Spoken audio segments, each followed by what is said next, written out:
ಇದು ನಂಜನಗೂಡು ಮತ್ತು Begur national highway. ಇಲ್ಲಿಂದ ಕರೆಕ್ಟಾಗಿ 1 ಕಿಲೋಮೀಟ್ರಿಗೆ 1 ಎಕರೆ ಲ್ಯಾಂಡ್ ಇದೆ.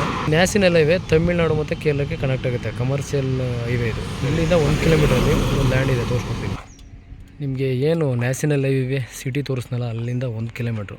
ಇದು ಸಬ್ ರೋಡು. ಇಲ್ಲಿಗೆ ಅಟ್ಯಾಚ್ ಆದಂಗೆ 1 ಎಕರೆ ಲ್ಯಾಂಡು ಸರ್. ಇದೇ ಜಾಗ ಏನು ಪ್ಲೇನಾಗಿದೆ 1 ಎಕರೆ ಅದು. ಮತ್ತು ಪೂರ್ವಕ್ಕೆ ಈಸ್ಟ್ಗೆ ರೋಡ್ ಇದೆ, ಕೆಂಪು ಮಣ್ಣು. ಇದು ಪಕ್ಕದ ಲ್ಯಾಂಡು ಬಾಳೆ ಹಾಕಿರೋದು.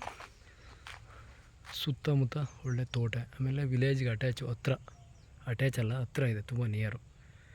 ಒಂದು ಬೋರ್ ಇದೆ, ಒಳ್ಳೆ ನೀರು. ಮತ್ತು ಕೆರೆ ಅಕ್ಕಪಕ್ಕದಲ್ಲೆಲ್ಲ ಕೆರೆಗಳಿವೆ ಸರ್. ಇವರು ಗುಂಟೆಗೆ 1,20,000 ಹೇಳ್ತಾಯಿದ್ದಾರೆ. ಗುಂಟೆಗೆ ಪರ್ ಗುಂಟೆ. ಫೈನಲ್ಲು 1,10,000 ಆಗ್ಬೋದು. General property. ಒಂದು ಬೋರ್ ಇದೆ, ಹದ್ದುಬಸ್ತಾಗಿದೆ, ಫೆನ್ಸ್ ಆಗಿಲ್ಲ. ನೋಡಿ, ನೀವು ತೋಟಗಳು ನೋಡ್ಬೋದು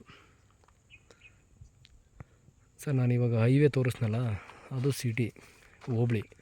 ಅಲ್ಲಿಂದ 1 ಕಿಲೋಮೀಟ್ರ್ ಅಷ್ಟೇ ಈ ಲ್ಯಾಂಡ್ಗೆ. ಏನು ಪ್ರೈಸ್ ಇಷ್ಟು ಅಂದರೆ ಸರ್, ಇಲ್ಲಿ ಹೈವೇ ಇಲ್ಲಿ ಗುಂಟೆಗೆಲ್ಲ 4, 5, 6 ಲಕ್ಷ ಇದೆ. ಇದು ಜಸ್ಟ್ 1 ಕಿಲೋಮೀಟ್ರ್ ಒಳಗಡೆ ಬರಬೇಕು. ಯಾಕೆ ಅಂದರೆ ಇದು 2 ಸ್ಟೇಟಿಗೆ ಕನೆಕ್ಟ್ ಆಗುತ್ತೆ ಸರ್, ತಮಿಳ್ನಾಡು ಕೇರಳ. ಅದರಿಂದ ಆಡಿ ಸ್ವಲ್ಪ ಕಮರ್ಷಿಯಲ್ಲು ಹೈವೇಲೆಲ್ಲ ಜಾಸ್ತಿ ಇರುತ್ತೆ. ಒಂದೊಳ್ಳೆ ಫಾರ್ಮ್ ಹೌಸಿಗೆ ಚೆನ್ನಾಗಿದೆ. ನೀವೇ ರೆಡಿ ಮಾಡ್ಕೋಬೋದು. ಈ ಥರ ತೆಂಗು ಹಾಕ್ಕೊಂಡು, ಬಾಳೆ ಹಾಕ್ಕೊಂಡು, ನಿಮ್ಮ ಇಷ್ಟ ಬಂದಂಗೆ ಒಂದು ಫಾರ್ಮ್ ಲ್ಯಾಂಡ್ ಮಾಡ್ಕೋಬೋದು. ಪ್ಲೈನ್ ಲ್ಯಾಂಡು, ಕೆಂಪು ಮಣ್ಣು. ಮತ್ತು ವಾಟರ್ ಸೋರ್ಸ್ ತುಂಬ ಚೆನ್ನಾಗಿದೆ, ಸೆಕ್ಯೂರ್ ಆಗಿದೆ.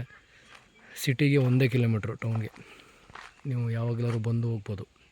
ಪೂರಕ್ಕಿದೆ. ಮತ್ತು ನೋಡಿ, ಇದೆಲ್ಲ ಅಕ್ಕಪಕ್ಕ ತೋಟಗಳು, ಹದ್ಬಸ್ತಾಗೈತೆ. ಒಂದೊಳ್ಳೆ ಜಾಗ ನೋಡಿ. ಒಂದೊಂದು ಗುಂಟೆಗೆ 1,20 ಹೇಳ್ತಿದ್ದಾರೆ, ನೆಗೋಷಿಯಬಲ್. Tar road attach. ಮತ್ತು ಸಾಯಿಲ್ ತುಂಬ ಚೆನ್ನಾಗಿದೆ, ಕೆಂಪು ಮಣ್ಣು. ತಾರ್ ರೋಡ್ಗೆ ಅಟ್ಯಾಚು, ಪೂರ್ವ ದಿಕ್ಕಿಗಿದೆ.